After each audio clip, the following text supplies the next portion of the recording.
You wanna make Future Riddim like Leotrix or Virtual Riot? Well, keep watching this video because at the end of it you'll be able to make something similar to this.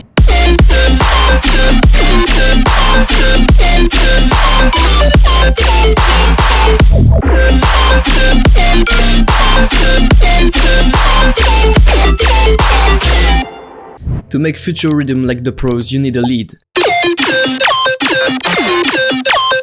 chords, a bass, and various ambient layers.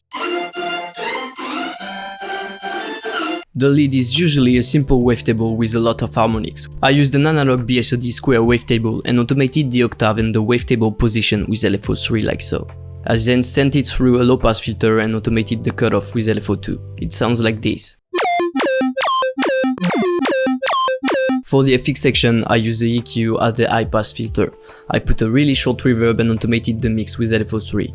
For more room and blurriness, I added an all passes filter and automated the cutoff with LFO1. Make sure to mess around with the resonance and the cutoff to change the tone of the sound. I wanted a glitchy kind of sound, so I did a downsample distortion and filtered it so it only affected the high ends. I glued everything with some multi-band compression and it sounds like this.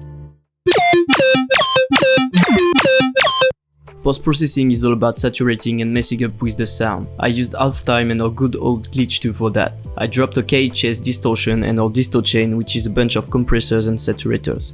To polish the sound, even more saturation and precise EQing to bypass any annoying frequencies. It sounds like this. To make the lead sound fuller, I created another variant using the same sound design principles. Basic waves with pitch automation, no FX for this one. Sounds like this. I drummed it into a short reverb and vocoder to make it kind of wobbly. Then it's saturation with an amp, EQing, disto chain and even more EQing and saturation to only keep the frequencies we want. Sounds like this.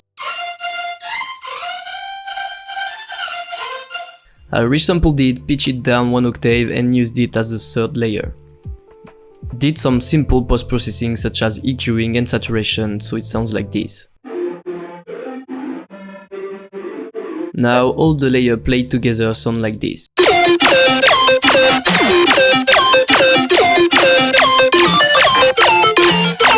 It's pretty good, so let's create some chords. The chord patch is simply 2 detuned saw wave going through a low pass 12 filter to create some movement. Then it goes through a bit of tube distortion, compression and an all passes filter to make it more blurry and noisy. Sounds like this. Post-processing is just some reverb for the tail, EQing and our disto chain. Now it sounds like this. Now we have to work on the low mids, and for that we need to create a bass layer. I used the basic shape square wavetable and boosted this 7 harmonic. I layered oscillator A with the noise oscillator and automated both their levels with LFO1. I sent everything to a low notch 12 filter and automated the cutoff and the frequency with LFO1. Then it's just diode 2 distortion to glue both signal and more filtering with EQ. Play around with the frequency and the Q knobs to create a resonance peak in the sound like this.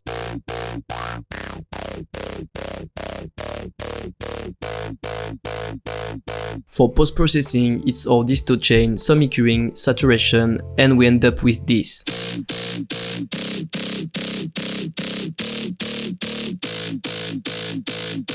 Now let's fill in the low ends with a nice round sub. It's a simple Serum preset using oscillator A as a fundamental and oscillator B for extra harmonics.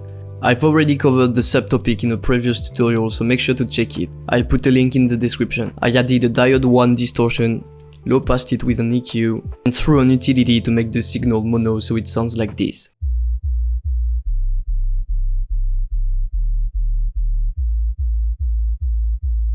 To finish, I created a nice drum pattern using the drums from our sample pack.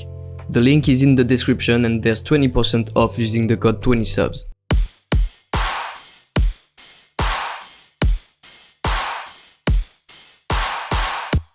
Alright, now that everything is nice and clean, you should get something like this.